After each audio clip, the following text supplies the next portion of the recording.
Donc, une fois que ça ferme, il faut s'organiser. Et là, le digital arrive comme le sauveur de tous les commerçants, quelle que soit la taille du commerce, et notamment pour la Fnac. Je crois que votre site a connu un bond historique. Oui, parce que malheureusement, les boutiques étaient fermées. Les seules chances d'avoir la Fnac chez vous, c'était à travers nos sites. Heureusement, je dirais que ça fait 20 ans qu'on est dans les mondes du digital et qu'on a investi massivement pour avoir des sites qui tiennent à la fois la charge, les services et les conditions pour que les clients achètent et soient livrés d'après. Mais effectivement, on s'est trouvé les début mars avec des conditions des pure players pour vendre que sur Internet et livrer que sur les magasins, que sur les domiciles, parce que les magasins étaient fermés. Et ce qui a été un défi incroyable que nous avons pu relever. Alors votre grande force est là même avant le confinement, puisque vous étiez parmi les pionniers. C'est ce qu'on appelle maintenant le click and collect. Oui. Tout le monde connaît. Les clients qui viennent ensuite chercher leurs produits en boutique quand ils l'ont acheté sur Internet. Ça s'est encore renforcé.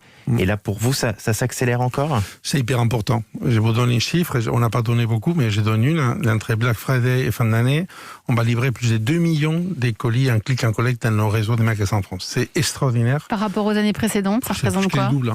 Plus que le double. C'est un chiffre. Quand vous faites au jour, par point de vente, parfois ça va à 3-4 000 jours. Vous prenez un bureau des postes en France, en moyen, je pense que c'est quelques centaines. Donc vous voyez comment les clients ils ont compris l'intérêt.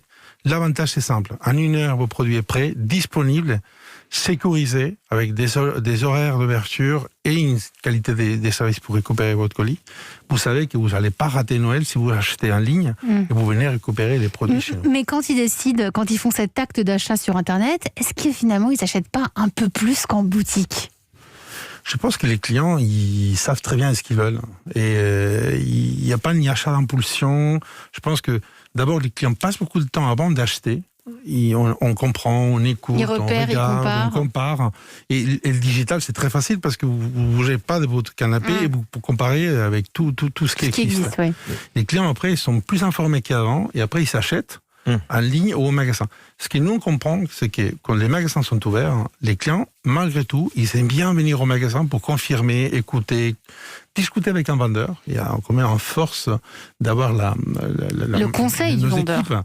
Et de rassurer, même confirmer les avis des clients. Et ça, c'est un rôle qui est, même dans les mondes du digital, nous, on y croit encore plus renforcé. Et tout le monde aurait eu la même idée que vous, mais comme par hasard, le rayon click and collect, il est à l'autre bout, le plus loin possible du magasin, comme ça on traverse tout le magasin.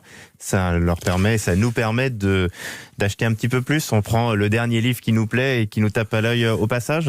Honnêtement, je n'y crois pas trop à ça. La réalité, c'est que s'ils sont placés là, c'est parce que la réserve, la logistique est là. Il faut qu'elle soit le plus efficace possible. Mais aujourd'hui, au contraire, il faut que les clients y aillent très vite dans les services pour libérer des temps pour faire d'autres choses. Et puis pour pouvoir laisser la place à d'autres clients qui sont à l'extérieur en train d'attendre dans le froid. Pour récupérer votre colis, après rentrer dans les rayons et découvrir qu'est-ce qu'il y a de nouveau dans les rayons de la littérature. On achète beaucoup d'ordinateurs en ce moment à la Fnac ? Oui, en fait, les télétravails et l'école à domicile, ça a donné des accélérations très fortes parce que les clients ils étaient moins équipés avec des vieux ordinateurs, parfois un par foyer et pas un par personne, et ça fait des ventes très très importantes et encore pendant ces périodes de la fin d'année.